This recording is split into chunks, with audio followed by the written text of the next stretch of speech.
அரையால வச்சுட்டு பாரு. இந்த அடிதடி ரத்தம் எதுவும் என்ன விட்டு போல போவாது. ஒரு மகிழ்ச்சியான செய்தி. இதயம் நலனையின் விலை லிட்டருக்கு ரூபாய் 105 குறைஞ்சிருக்கு.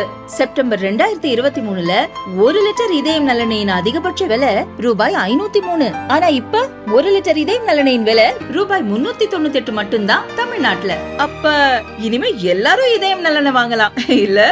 கோடை காலம் தொடங்கும் முன்பே தமிழகத்தில் வெயில் சுட்டெரிக்க தொடங்கியது. அதே நேரம் ஆறுதலுக்கு அவ்வப்போது கோடை மழையும் பெய்து வந்தது.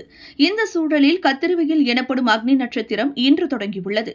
மே 28 அக்னி நட்சத்திரம் முடிவடையும் என வானிலை ஆய்வு மையம் தெரிவித்துள்ளது. தொடங்கிய முதல் நாளே இன்று பல இடங்களில் வெப்பம் 100 டிகிரியை தாண்டியது.